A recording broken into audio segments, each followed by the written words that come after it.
So to speed us up, I will introduce your name and affiliation, and Francois is going to help us out also with banging that gong incessantly, he has warned me. So please don't be offended if we hurry you along. So Elena, PRODEN, can I ask you to start? You're from UNITAR, is that correct?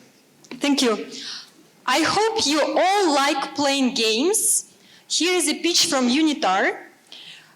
We invite you to come to UNITAR stand during the lunchtime to play a game named In the Shoes of a Policymaker.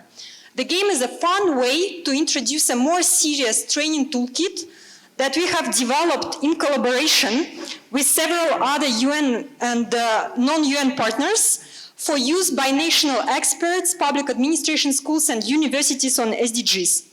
The program for the lunchtime at 1 o'clock sharp will have a short presentation, and our colleague from Togo who has already had experience with this toolkit will be there also to share his experience.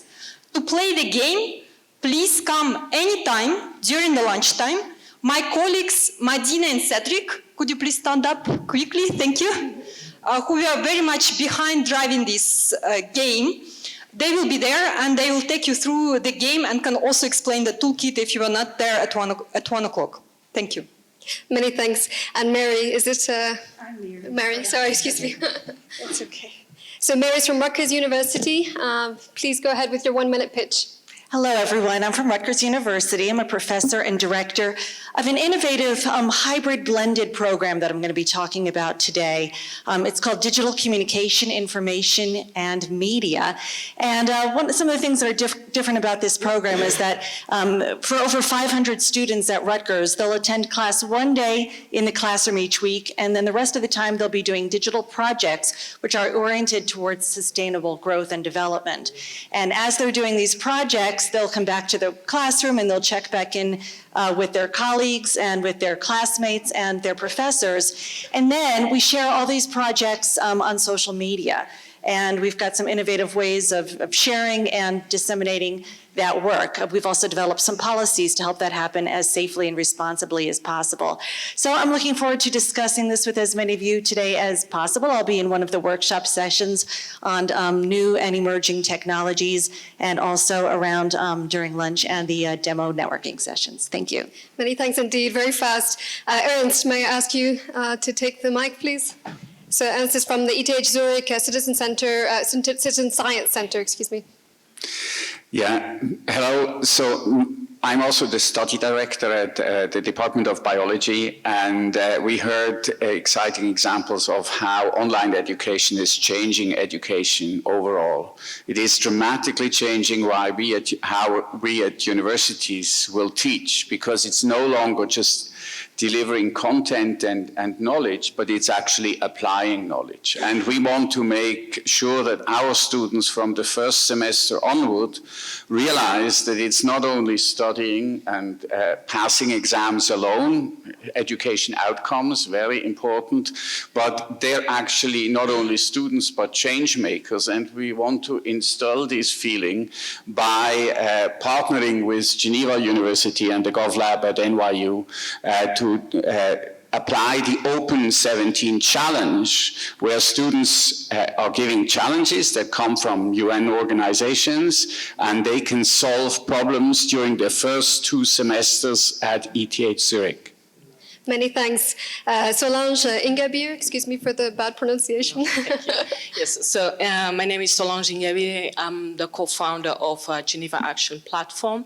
So what we're doing is we are a video sharing platform. We have innovative tools to help share this video content, and mainly the most important part of the video to help people engage and know what the events were about, the conferences and so on. So we know that studies show that 95% of the content seen through video are retained and compared to 10% of written content. So we want people to engage, cutting short videos in and out by a click of a button, basically, and share on social media the best moment of the conferences, of the videos on the platform. Thank you. Great, thank you very much. Kristina and NYZELL, please. So Kristina is from DisruptivePlay. Hi, everyone. I'm representing DisruptivePlay as well as another organization that I've been part of co-funding, which is called FutureProof World. And we're going to be very concrete and very active and grounded in our workshop.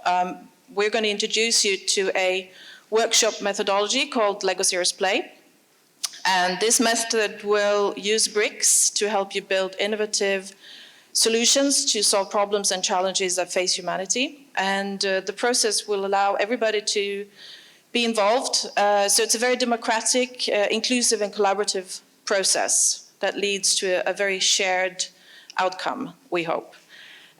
So the message, I don't know if we have yeah, we have it up there. So the workshop name is From SDGs to SDAs, and in our workshop we will take you from SDGs, from the goals, and focus on the action. So we will try to embed the SDGs into every decision process that an NGO, a small business, a startup, or a large organization need to take. And so welcome to our workshop. Many thanks. So Shelley Inglis from the University of Dayton, Ohio, please. Thanks so much for having me. The University of Dayton considers itself a university for the common good, and the SDGs provides a framework for us to have an understanding of what the common good means. We would like to develop a toolkit of our pan-university engagement with the SDGs, which covers every aspect of a university: operations and finance, academics and curricula, research, scholarship, and our community and partnership engagement. And that toolkit we would like to have other universities use to map their engagement with the SDGs. We are SDGizing university-wide our student work, which means that students from across the university will present their work within the SDG framework, and we're developing an SDG lab to support faculty, staff, and student collaborative innovation and action in community. And we'd like to discuss with other universities their experiences and how we could develop the toolkit collaboratively. Many thanks. I can't believe we're actually doing this. We're getting through everybody on time. Doris SCHÖPPER, may I ask you, it's the Center for Education and Research in Humanitarian Action, please. Okay. Thank you. I come in from a very different angle, which nobody, I think, has yet tackled this morning, which is called the Humanitarian Development Nexus. Last year, 200 million people needed humanitarian assistance, and 70 million people were on the move due to conflict and violence. So the idea of the World Humanitarian Summit in 2016 was that humanitarian actors and development actors need to work together to make for a better world. Leaving no one behind will not happen if each sector works separately. But we have a little problem, is that even within the humanitarian sector, we don't understand each other. We use concepts in very different ways. The word resilience, 63 meanings in the humanitarian sector were found. So how are we going to discuss together with development actors? So we created the idea of having a humanitarian encyclopedia, which will not only explain what the different meanings are in the humanitarian sector, but then will allow other sectors to come in to learn from this and also be able to exchange on this platform. So it will bring together humanitarian actors, scholars, and hopefully people from the development sector. So if you want to know more about this landmark project, join us over lunch. Many thanks. Barthélémy, may I ask you to join us? Hello. So I'm Barthélémy from EY, Ernst & Young, and so I'm talking on behalf of the Alliance for Youth. So let's imagine Open Doors Day dedicated to refugees. So it's the idea will be to open the doors for our companies, organization, administration to refugees, maybe just to discover, to find out more about jobs, activities, and even more important, to break all the unconscious bias we can have regarding the refugees. Well, this event, I'm very happy to announce that it will happen very soon in Geneva. And let me just explain very quickly where this initiative comes from. So 1 year ago, we decided to organize a hackathon with the University of Geneva and Canton of Geneva, more specifically Bureau of Integration. And at the end of this hackathon, we selected the 2 main relevant projects.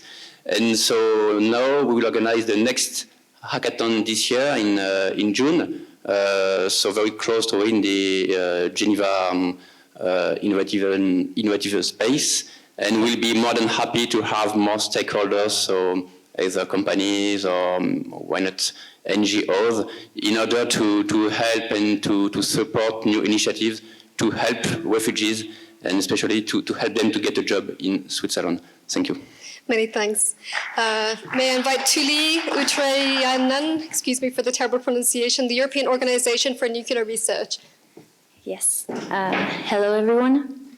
Also bringing a little bit different point of view to the session today. I'm currently working as a fellow at CERN, a research facility, in an initiative called Idea Square.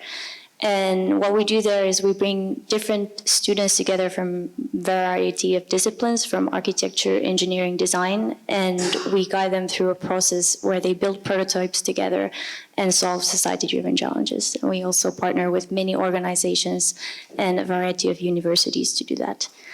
And I was just looking at some numbers. We've been working for 5 years before SDGs, the Millennium Goals, actually. And we've done over 130 team-based innovation projects, challenge-based innovation being one of them that we started with. And if you'd like to learn more about this approach or what can the combination of technology and need, society-driven needs in this very technological environment, how can they interplay together, please come and talk to me, and I'm happy to share more about our initiatives. Many thanks. We've got 3 minutes to go. 1 speaker left, Lydia. Here we go.